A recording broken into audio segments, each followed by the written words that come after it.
Yo, huddle up, dick butts. Alright, I've got to talk to you guys about something, but beforehand, I want you guys to leave a comment with a simple yes or no before this video even gets started.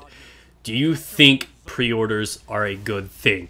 Simple Y or N, let a brother know, and at the end of this video, I'd truly appreciate if anything has changed your mind, if you understand things better, or whether or not you have your own arguments you want to put in the comment section. Feel free to at the end of this. I'd like to see if this video has changed your opinion by any means, but let's just jump straight into it, ladies and gentlemen. Pre-ordering, is it a good thing? Yes and no. For starters, I just have this realistic idea that we're going to buy a game, no matter we buy it in advance, buy it right around the time of release, or if we wait till our friends tell us it's okay. Why this is poison. As much as a lot of people are like, oh, you know, I'm just going to wait and watch reviews on it. You can't trust reviews. You're going to go to IGN? No, that shit's bought and paid for. I know many commentators that are paid to say certain things. How many people can you honestly trust on the internet to tell the truth? Think about it. Now, if you go ahead and ask your friends, they're going to tell you it's the best thing they've ever had. Just plain and simple.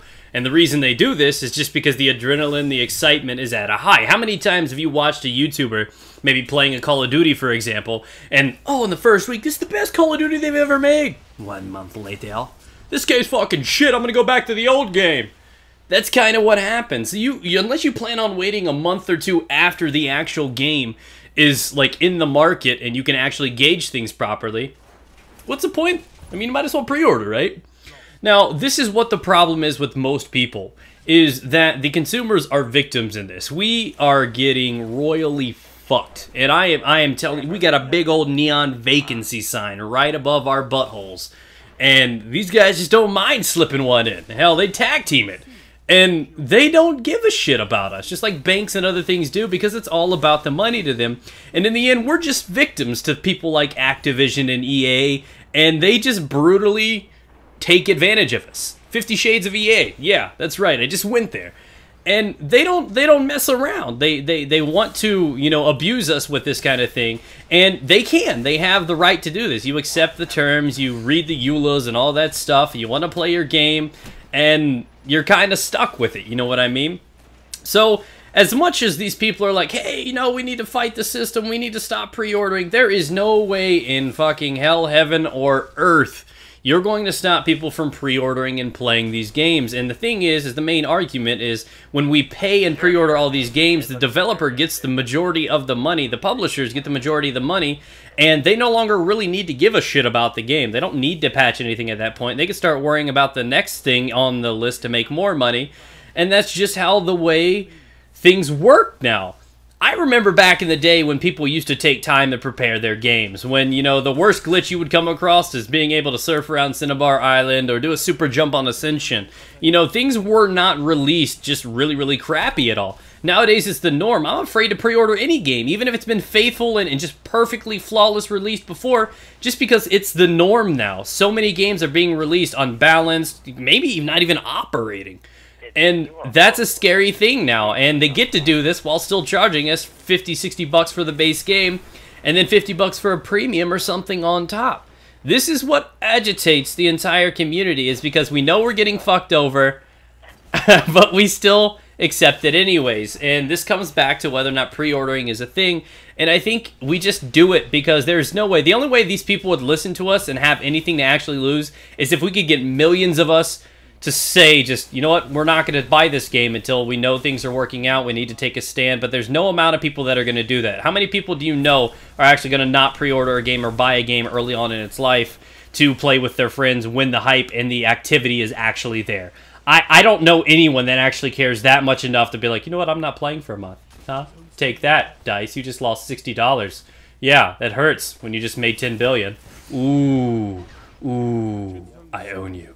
No, it doesn't work that way. So, realistically, there's no way to combat it. So, as pissed off as we are about it, we just simply need to take it in the B, and there's just no way around it. So, as much as we like to complain and like to see things different, it's not going to happen.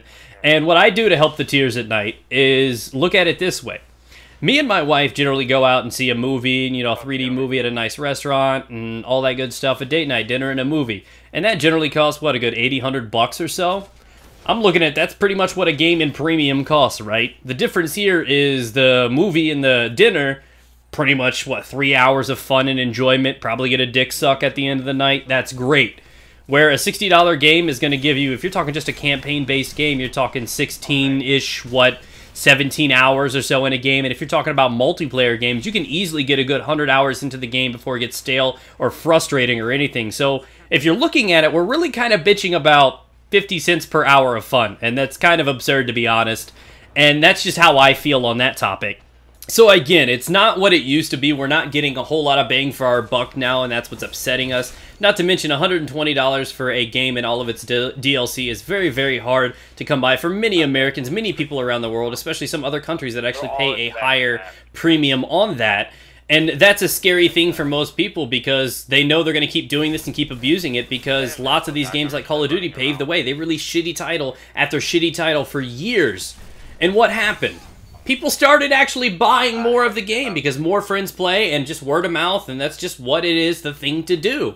And no amount of Jesus plus PewDiePie is going to create some kind of giant revolution and force these companies to realize we're not going to take that shit anymore because, well, we really don't have the control in this situation, and I think that's what truly frustrates us. I mean, we're so used to the day and age where we could buy games cheap, didn't have to pay for extra stuff. Hell, most maps in games like Unreal back in the day were community built. I used to build maps and deliver them to the community, not for money, not for anything like that. And they took that away when they realized they can have their own people make maps and start charging 20 bucks for 2 maps, and voila, they're making more money. Things have evolved, and that's what most people are trying to fight against, because as long as we keep allowing them to push the limit, start adding sponsors in, withholding content, adding in actual like Red Bull and Doritos sponsors and stuff, the money's there, and they are going all for it and are not afraid to hurt us in the process. So another part of pre-ordering and just games in general is it's dangerous because these companies are taking advantage of us.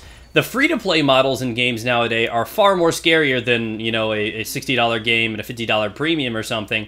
Think about, like, CSGO. You buy the game, and then how many of your friends have spent hundreds of dollars on keys and cases trying to get that factory new, try to get that knife, that stat track? How many of your friends have spent $200, $300 on not only skins, but champs and stuff in League of Legends? Those are scary. They play off of people's weaknesses. Gambling is a severe and very important underlooked addiction in the world, and they prey on people, kids, teenagers and stuff, trying to get as much money as they can.